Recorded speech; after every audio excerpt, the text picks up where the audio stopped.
fall of Roman empire. Roman empire जो है इसका डिक्लाइन कैसे हुआ, इसका डाउनफॉल कैसे हुआ, क्या वजह थी कि रोमन एम्पायर का खात्मा हुआ। ठीक है, आज हमें ये पढ़ना है। तो बहुत सारी काजेस हैं जिनकी वजह से रोमन एम्पायर का डिक्लाइन हुआ, और जो मेन काजेस हैं वो कुछ हम पढ़ेंगे आज। ठीक है, तो रोमन एम्पायर जो है सबसे पहली जो वजह थी जिसकी वजह से रोमन एम्पायर का डिक्लाइन हुआ वो थी conflict between empire and senate. Empire जो रोमन एम्पायर जो बादशाह थे ना रोम के, वो उनको और उनके जो मेंबर्स थे, सीनेट का मतलब होता है जो उनके साथ मेंबर्स थे, है ना। जैसे आज के दौर में prime minister and his cabinet होती है ना, उसकी कैबिनेट और बाकी एमपी जो होते हैं, आज के दौर में प्राइम मिनिस्टर के साथ कुछ इसी तरीके से एम्पायर जो था उसके साथ भी सीनेट होते थे, मेंबर होते थे, बाकी जो उसके साथ थे।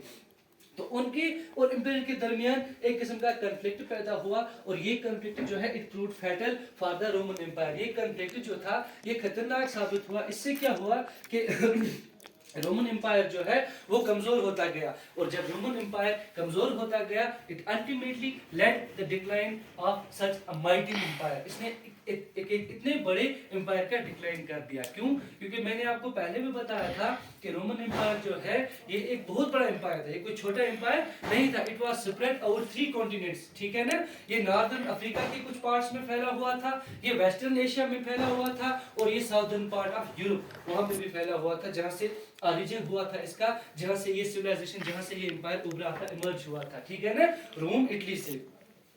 उसके बाद जो दूसरी काज थी वो थी वीकनिंग ऑफ एम्पायर्स अथॉरिटी। जो एम्पायर की अथॉरिटी होती है ना, उसकी अथॉरिटी दिन ब दिन कमजोर होती जा रही थी। क्या होती जा रही थी? दिन ब दिन कमजोर होती जा रही थी। और वो कैसे कमजोर होती जा रही थी? मेन रीजन था उसके पीछे जो spread of Christianity.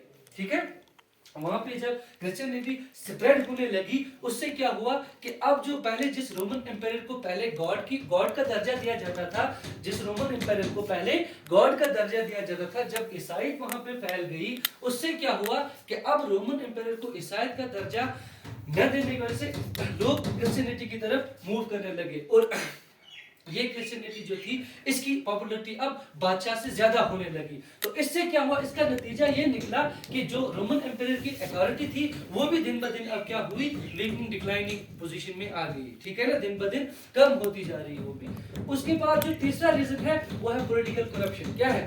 Political corruption. Corruption जो है आपको भी पता है, हर सिविलाइजेशन, हर एम्पायर को के खात्मे में मेन रोल करप्शन का रहता है। करप्शन एक बहुत बड़ी बिद्दत है, जो जिस सिस्टम में भी जाएगा